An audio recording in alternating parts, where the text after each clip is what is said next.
மனைவி இலக்கியத்தினுடைய ஒவ்வொரு நிகழ்வும் கடந்த நிகழ்வை விட கூடுதல் மதிப்பை பெற்று வருகிறது. அந்த வகையில் இன்றைக்கு நம்முடைய நிலாமகன் அவர்களுடைய சிறுகதை தொகுப்பு வெளியாகிறது. எல்லா நிகழ்வுகளுக்கும் வரும்போது தேர்வுக்கு செல்லக்கூடிய மாணவனை போல ஒரு பதட்டம் எங்களுக்கு இருக்கும், நிகழ்வை ஏற்பாடு செய்கின்றோம் என்ற வகையில். ஆனால் இன்றைக்கு மட்டும் சனிக்கிழமை பள்ளிக்கூடத்துக்கு போகும் மாணவனை போல குதூகலமாக எந்த பொறுப்பும் இல்லாமல் ஒரு சுதந்திர பறவையாக இந்த நிகழ்வுக்கு வந்து சேர்கின்ற அளவிற்கு தானே முன்னின்று எல்லா பொறுப்புகளையும் ஒரு சர்வாதிகாரியை போல எடுத்துக்கொண்ட அன்பு நண்பர் நிலாமகன் அவர்களுக்கு நான் என்னுடைய வாழ்த்துக்களையும் பாராட்டுகளையும் முதலாவதாக தெரிவித்துக் கொள்கிறேன்.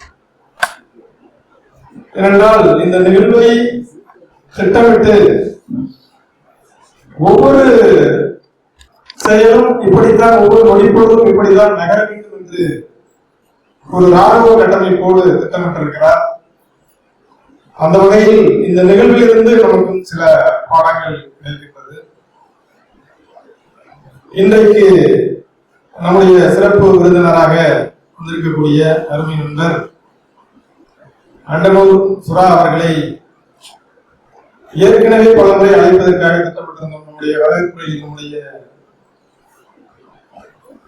பெருமாச்சல் மலையா அவர்கள் சொன்னதை போல, ஆனாலும் கூட நாம் வேறு வேறு நிகழ்வுகளை தொடர்ச்சியாக நடத்த வேண்டிய காரணம் வந்ததனால் இந்த நிகழ்விற்கு அவர் பொருத்தமான நிலாமகன் அவருடைய சிறுகதை தொகுப்பை வெளியிடுவதற்கு ஒரு பொருத்தமான ஒரு நபரை தேர்வு செய்ய வேண்டும் என்ற பொழுது அண்டர்வுட் சுரா அவர்கள் இன்றைக்கு அந்த நிகழ்விற்காக அழைக்கப்பட்டிருக்கிறார்.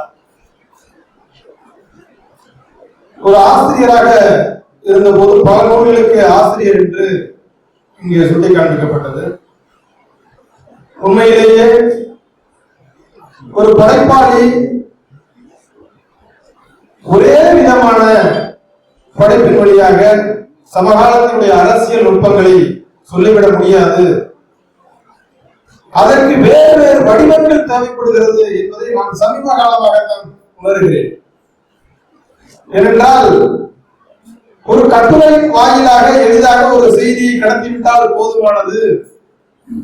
எதற்காக கவிதை என்ற ஒரு பாதையை தேர்ந்தெடுக்க வேண்டும், எதற்காக சிறுகதை என்ற ஒரு பாதையை தேர்ந்தெடுக்க வேண்டும், எதற்காக நாவல் என்ற ஒரு பாதையை தேர்ந்தெடுக்க வேண்டும்?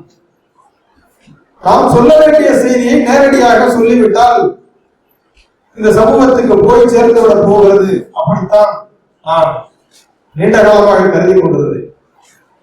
ஆனால் தொடர்ச்சியாக நாம் இந்த நிகழ்வுகளை நடத்தும் போதும், தொடர்ச்சியாக புத்தகங்களை வாசிக்கும் போதும் சில செய்திகளை இவ்வாறான வடிவத்தில் தான் சொல்ல முடியும், சில செய்திகளை சிறுகதையாகத்தான் சொல்ல முடியும், சில செய்திகளை நாவலாகத்தான் கடத்த முடியும் என்பதை நான் புரிந்து கொண்ட ஒரு தருணம் இந்த தருணம்.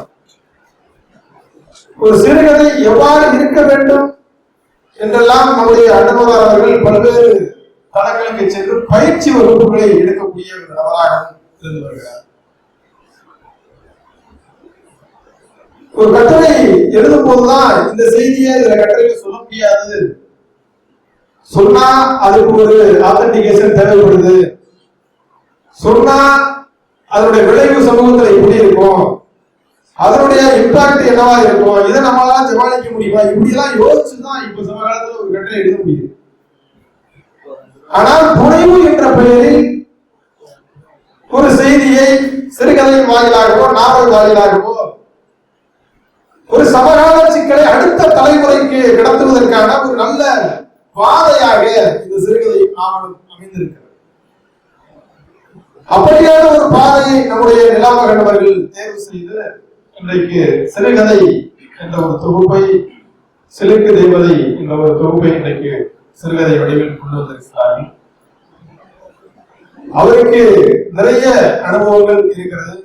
நாட்டினுடைய பல்வேறு மாநிலங்களில் பணி செய்தவர்.